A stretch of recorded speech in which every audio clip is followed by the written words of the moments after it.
আগুনের বিষয়ে আরো জানাতে সচিবালয় থেকে যোগ দিচ্ছেন আমাদের সহকর্মীরা। শুরুতেই আমাদের সাথে যোগ দিচ্ছেন সহকর্মী আদিলুর রহমান। আদিলুর, এই মুহূর্তে পরিস্থিতি জানাবেন, কতটা নিয়ন্ত্রণে আনা সম্ভব হয়েছে?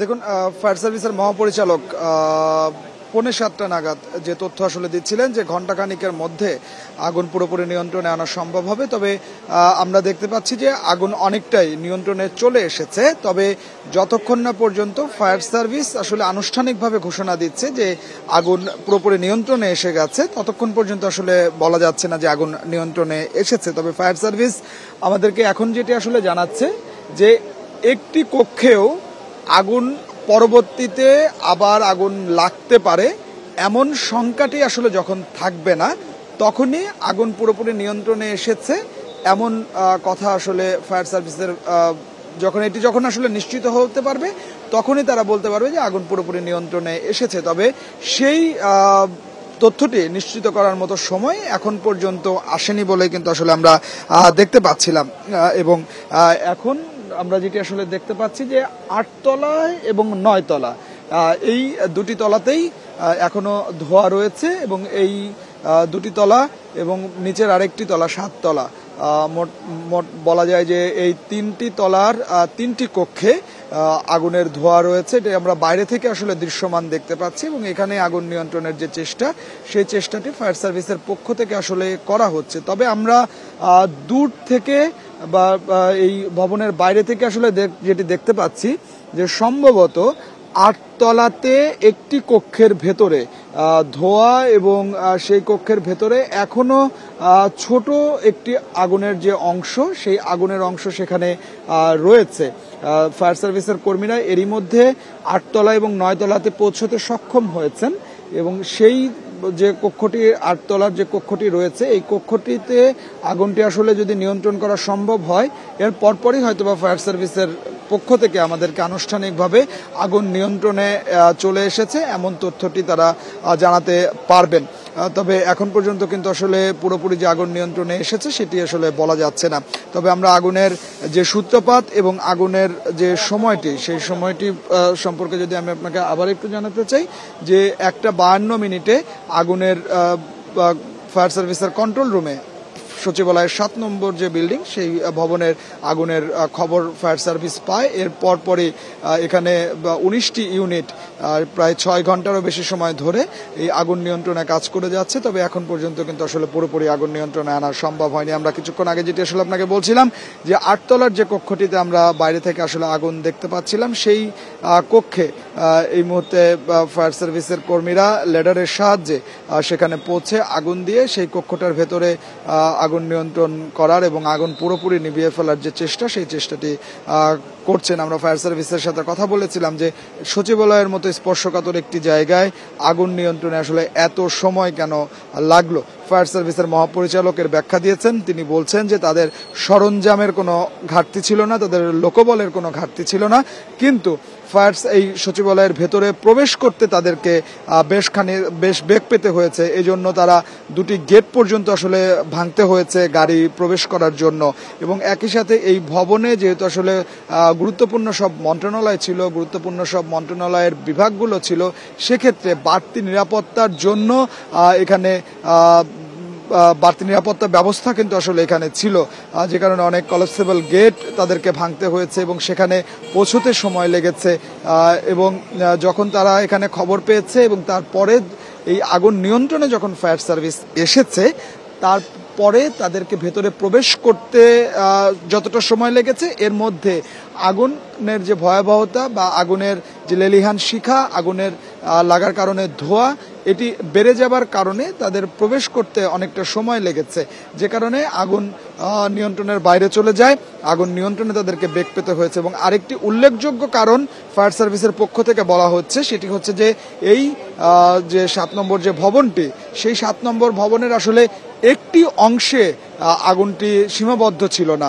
অর্থাৎ একটি অংশে যখন আগুন তারা নির্বাপনের চেষ্টা করছিলেন, তখন অপর আরেকটি অংশে আগুন দেখা যায় বা আগুন সেখানে লেগে যায়, যে কারণে একটি অংশ নিভিয়ে আরেকটি অংশে যেতে যেতেই আগুনের ভয়াবহতাটা বেড়ে যায়। এই অবস্থা আসলে আমরা সকাল প্রায় 6:45 পর্যন্ত চলতে দেখেছি, যে কারণে প্রায় 6 ঘন্টারও বেশি সময় ধরে এই আগুন নিয়ন্ত্রণের যে চেষ্টা, সেই চেষ্টা ফায়ার সার্ভিসের পক্ষ থেকে করা হচ্ছে। এবং ফায়ার সার্ভিসের এই আগুন নিয়ন্ত্রণ করতে গিয়ে ফায়ার সার্ভিসের একজন কর্মী সোহানুর রহমান, যিনি তেজগাঁও ফায়ার স্টেশনের একজন বিশেষ যে টিম রয়েছে সেই টিমের একজন সদস্য, তিনি দ্রুতগতির একটি ট্রাক চাপায় তিনি মারা গিয়েছেন। তিনি মূলত সড়কে পানি সরবরাহের যে কাজ, সেই কাজটি আসলে তিনি তখন সেই জায়গায় করছিলেন।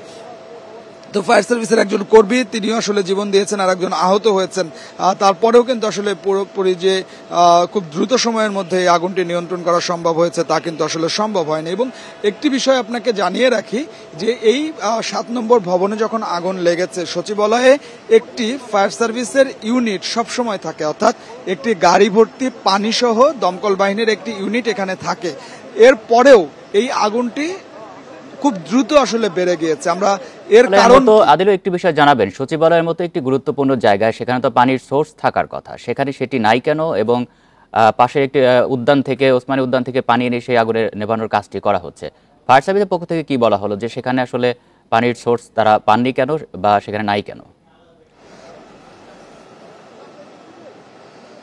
না, দেখুন, ফায়ার সার্ভিসের মহাপরিচালকের কাছে আমরা এই বিষয়টি নিয়ে জানতে চেয়েছিলাম। ফায়ার সার্ভিসের পক্ষ থেকে যেটি আসলে বলা হচ্ছে যে সচিবালয়ের মধ্যে আছে, তবে সেটি আসলে পর্যাপ্ত নয়। এই কারণেই ওসমানী উদ্যান থেকে পানি আনা হয়েছে এবং একই সাথে ঢাকা ওয়াসা থেকে বিভিন্ন গাড়ি ভর্তি পানি এই ফায়ার সার্ভিসের যে পানির গাড়িগুলো আছে শেষ হয়ে যাওয়ার সঙ্গে সঙ্গে ঢাকা ওয়াসা থেকে আবার পানি ভর্তি গাড়ি এসে সেটি পরিপূর্ণ করে দিয়ে গেছে। আমরা ফায়ার সার্ভিসের কাছে জানতে চেয়েছিলাম, ফায়ার সার্ভিস আসলে এই ব্যাপারটি কিছুটা পাশ কাটিয়ে গেছে। ফায়ার সার্ভিসের পক্ষ থেকে সরাসরি অপর্যাপ্ততার বিষয়টি বলা হচ্ছে না। অন্যান্য ভবনগুলো বা অন্যান্য জায়গায় আগুন লাগলে যেভাবে আসলে আমরা ফায়ার সার্ভিসকে বলতে দেখি যে অগ্নি নির্বাপন ব্যবস্থা পর্যাপ্ত ছিল না, অগ্নি নির্বাপনের কোনো ওই ভবনে ফায়ার হাইড্রেন্ট ছিল না, এই বিষয়গুলো যখন আসলে বলতে দেখি, সেই বিষয়টি কিন্তু আসলে সচিবালয়ের ক্ষেত্রে হয়নি। কিছুটা পাশ কাটিয়ে তিনি বলেছেন যে এখানে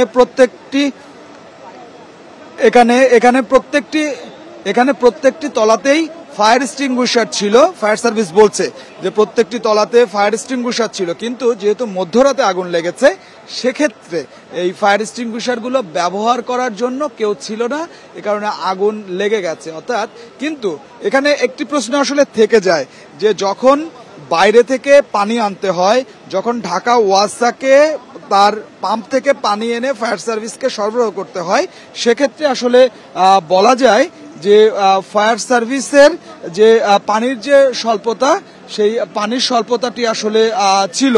তো আমরা যেটি আসলে দেখতে পাচ্ছি যে কিছুক্ষণ আগে ফায়ার সার্ভিসের যারা কর্মী যারা আছেন, ফায়ার সার্ভিসের মহাপরিচালক তিনি আসলে কথা বলেছেন। তবে এই মুহূর্তে আমরা আবারও হয়তোবা একটু ফায়ার সার্ভিসের কাছে চলে যাব, তার কারণ আপনাকে ফায়ার সার্ভিসের যিনি মহাপরিচালক তিনি কিছুক্ষণ আগে জানাচ্ছিলেন যে 1 ঘন্টার মধ্যে আগুন নিয়ন্ত্রণে চলে আসবে। সম্ভবত ফায়ার সার্ভিসের যিনি মহাপরিচালক আছেন তিনি আবার গণমাধ্যমের সঙ্গে কথা বলবেন এবং গণমাধ্যমের সাথে কথা বলে তিনি চলে আসবেন এই যে আগুনের সবশেষ বিষয়ে। যেহেতু আমরা এই ফায়ার সার্ভিসের মহাপরিচালকের বক্তব্য শুনবো এবং মহাপরিচালকের বক্তব্য দিতে আর কিছুটা সময় লাগবে, তার আগে আমরা একটু সহকর্মী বনি ইবনে কামালের কাছ থেকে অল্প সময়ের জন্য ঘুরে আসতে চাই এবং বনি ইবনে কামালের কাছে আমরা একটু আগুনের ব্যাপারে জানতে চাই এবং যখন মহাপরিচালক কথা বলবেন তখন আমরা আবার মহাপরিচালকের যে সংবাদ ব্রিফিং, সেই ব্রিফিং এ সরাসরি চলে আসবো। বনি, সবশেষ আগুনের কি পরিস্থিতি আপনি দেখছেন এবং আগুন কি নিয়ন্ত্রণে এসেছে বলে কি আপনার মনে হয় কিনা?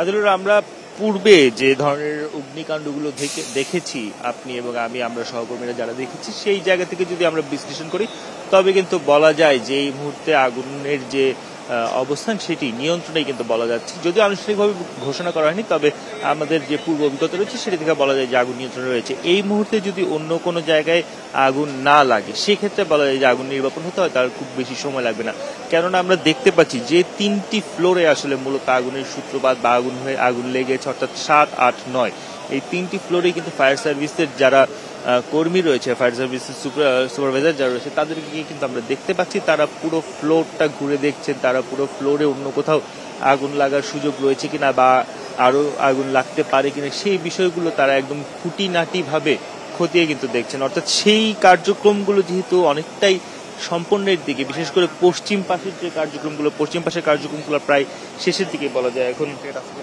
এখন পূর্ব পাশের কাজটি চলছে, অর্থাৎ এই কাজটি যখন সম্পন্ন হবে তখন কিন্তু বলা যায় যে আগুন পুরোপুরি নির্বাপন হয়ে গেছে বা নির্বাপন হয়ে যাবে বলেই ঘোষণা আসার সম্ভাবনা রয়েছে।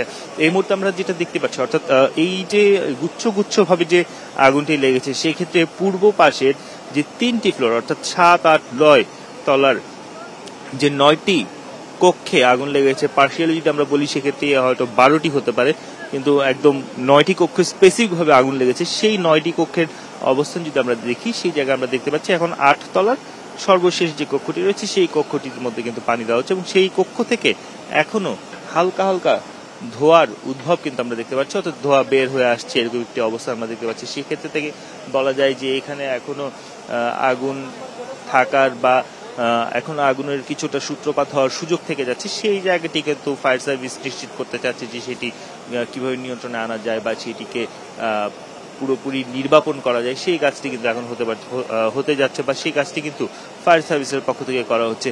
সহকর্মী আদিলুর রহমান যেমনটি জানাচ্ছিলেন যে আসলে এই অন্যান্য যে কোনো জায়গায় আগুন লাগার হিসাব বা পুরো প্যাটার্ন যেরকম, সচিবালয়ের ক্ষেত্রে কিন্তু টোটালটাই বা পুরো হিসাবটাই ভিন্ন, কেননা সচিবালয়ে একটি ফায়ার সার্ভিসের গাড়ি থাকে, এখানে ফায়ার হাইড্রেন্টের ব্যবস্থা রয়েছে, এখানে ফায়ার ফাইটিং এর জন্য যে ডিস্টিংগুইশার সেই ব্যবস্থাগুলো রয়েছে।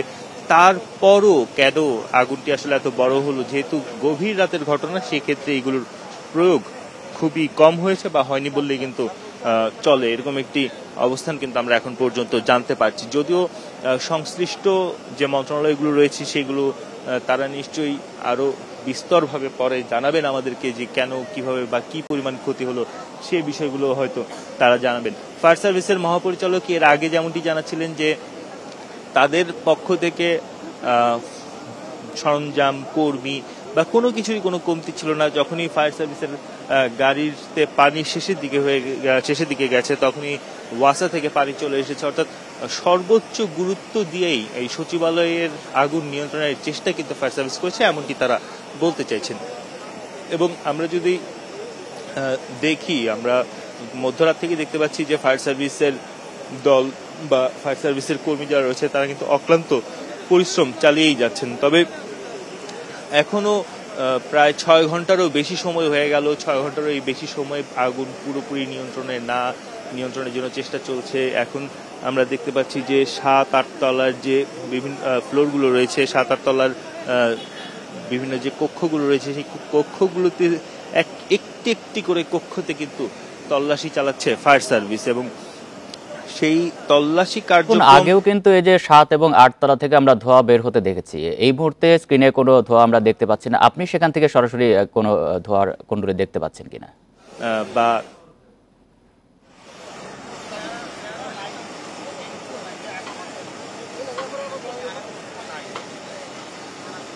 আসলে আমরা এখন দেখাচ্ছি আপনাকে পশ্চিম পাশের ছবি। আমরা যদি পূর্ব পাশের কথা বলি, পূর্ব পাশ থেকে কিন্তু আমরা এখনো দেখতে পাচ্ছি যে অল্প অল্প করে ধোঁয়া বের হচ্ছে। তবে সেই যে অল্প অল্প করে ধোঁয়া যে জায়গাটা থেকে বের হচ্ছে সেখানে অনবরত ভাবে পানি দিয়ে যাচ্ছে ফায়ার সার্ভিস। অর্থাৎ যেহেতু এই যে সচিবালয় আসলে দাপ্তরিক কার্যক্রম, কাগজপত্র, ফাইলপত্র এই জিনিসগুলোই বেশি থাকে, সেই ক্ষেত্রে যখন এখানে আগুন লাগে এই আগুনটি নির্বাপনটা কিন্তু অনেকটাই চ্যালেঞ্জিং, কেননা যখন অনেকগুলো কাগজে থাকে সেখানে যখন আগুন লাগে পানি দেওয়ার পরও কোথাও না কোথাও সুযোগ থেকেই যায় আগুনের অল্প একটু ফুলকি হলেও থেকে যাওয়ার। সেই কারণে কিন্তু এই যে ধোঁয়ার যে সূত্রপাত সেটি থেকে যায় এবং কাগজের আগুনে যখন পানি দিয়ে সেটা নেভানো হয় তারপরে কিন্তু অনেকক্ষণ ধরেই সেটা যে ধোয়া, সেই ধোয়াটা থেকে যায় এবং কাপড়ের ক্ষেত্রে এরকমই কিন্তু হয়। সেই বিষয়টি আমরা দেখতে পাচ্ছি যে সেটি হচ্ছে, অর্থাৎ ধোয়ার যে উদ্ভব বা ধোয়া বেরিয়ে আসার যে প্রবণতা সেটি এখনো অনেকটাই রয়ে গেছে। তবে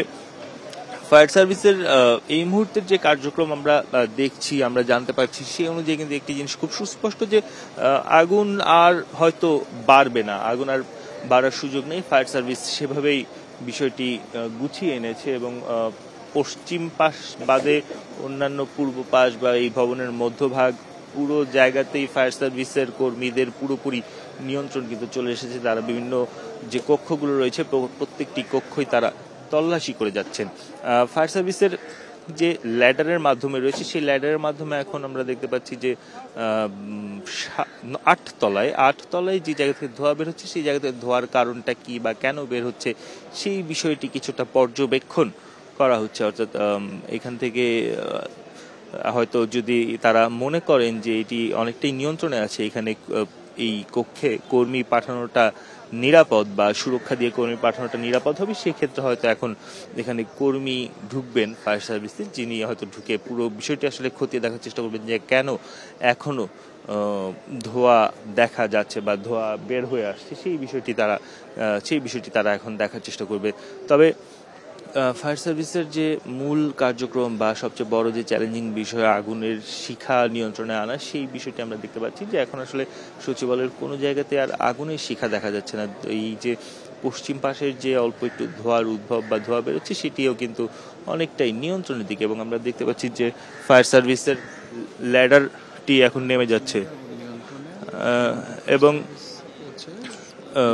আমরা যেটা জানতে পারছি ফায়ার সার্ভিসের মাধ্যমে যে 8:05 তারা আগুন নিয়ন্ত্রণের ঘোষণা দিয়েছে, অর্থাৎ এই মুহূর্তে আগুন সচিবালয়ের নিয়ন্ত্রণে রয়েছে। এবং সেক্ষেত্রে যেহেতু তারা এর আগের ব্রিফিংয়ে বলেছিল যে যতক্ষণ পর্যন্ত না আগুন নিয়ন্ত্রণ মানে আগুন আর বেড়ে যাওয়ার সুযোগ না থাকবে, অর্থাৎ আগুন আর কোনোভাবে বাড়বে না এরকম বিষয়টি তারা নিশ্চিত হতে না পারবেন, ততক্ষণ পর্যন্ত আগুন নিয়ন্ত্রণের ঘোষণা কিন্তু তারা দিবেন না। এখন যেহেতু তারা আগুন নিয়ন্ত্রণের ঘোষণা দিচ্ছে, তাহলে খুব স্বাভাবিকভাবে বা নিশ্চিতভাবে বলা যায় যে সচিবালয়ের আগুনের যে ঘটনাটি সেটি অনেকটাই সম্পন্নের দিকে বা শেষের দিকে, এটা কিন্তু খুব নিশ্চিতভাবেই বলা যাচ্ছে। আমরা দেখতে পাচ্ছি যে ফায়ার সার্ভিসের যারা কর্মী, অর্থাৎ ল্যাডারে যারা ছিল, যারা 7, 8, 9 তলার পূর্ব পাশে কাজ করছিলেন, তারা কিন্তু নেমে যাচ্ছেন, অর্থাৎ এই জায়গায় আর আগুনের সূত্রপাত হওয়ার সুযোগ বা সম্ভাবনা নেই।